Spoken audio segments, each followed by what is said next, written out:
Students, let us discuss this question. The question is, if the plane meets the coordinate axis in A, B and C and आपको centroid triangle का given है, ABC triangle का centroid पता है, तो equation of a plane क्या होगी?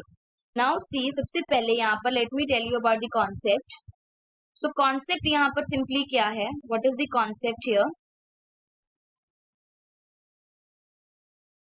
The concept is, मान लो आपको ए बी सी के कोऑर्डिनेट्स पता है, ठीक है, ए बी और सी के कोऑर्डिनेट्स पता है। ए के कोऑर्डिनेट्स हैं आपके पास x1 y1 z1, ओके। सी के कोऑर्डिनेट्स हैं x3 y3 z3 और बी के कोऑर्डिनेट्स क्या हैं x2 y2 z2। तो सेंट्रोइड ऑफ अ ट्राइंगल क्या होता है? सेंट्रोइड ऑफ अ ट्राइंगल का फॉर्मूला क्या है? सेंट्रोइड का फॉर्मूला है x1 plus x2 plus x3 divided by 3, y1 plus y2 plus y3 divided by 3, z1 plus z2 plus z3 divided by 3. So ये आपके पास क्या है? सेंट्रोइड के कोऑर्डिनेट्स, ठीक है, ये सेंट्रोइड के कोऑर्डिनेट्स होंगे। अब मान लो ये A B C. Now see here what they have said that जो प्लेन है वो कोऑर्डिनेट एक्सिस पे मीट कर रहा है।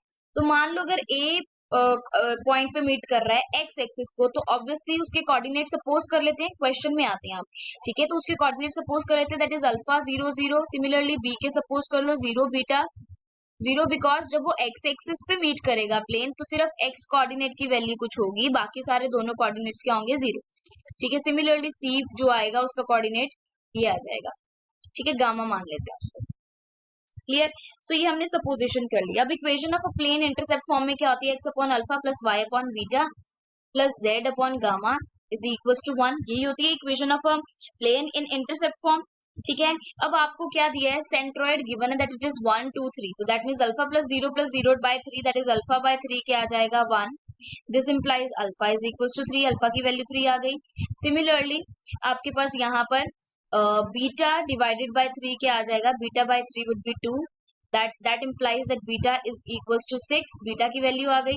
एंड गामा की वैल्यू क्या आ जाएगी? Gamma would be, gamma is equals to 4 by 3, right. Gamma की वैल्यू क्या आ जाएगी यहाँ पर? Gamma basically gamma is equals to simply we will write gamma divided by, see here this is beta by 3। ये 3 देखो यहाँ पर जब आप दिस प्लस दिस करेंगे, right, that is alpha plus 0 divided by 3 is equals to 1 using this particular formula. Similarly 0 plus gamma divided by 3, that is gamma by 3 किसके equal आ गया? 4 के इक्वल आ गया, that is gamma is equals to 12. so ये आ गया gamma की value. Clear? अब इस फॉर्मूले में सब्स्टिट्यूट करेंगे, so x by alpha that is x by simply आ जाएगा x की इसका x इंटरसेप्ट क्या है? 3 plus y divided by 6 plus z divided by 12 is equals to 1। तो यहाँ से सिंप्लीफाई करके you will get 4x plus 2y plus z is equals to 12 and this will be the equation of plane. ये equation of plane होगा। Clear? So option कौन सा correct होगा? 4x plus 2y plus z is equals to, now see here we are having equals to 12, so 4x plus 2y plus z is equals to 12, that is option B is the correct option. Clear? So B is the correct option.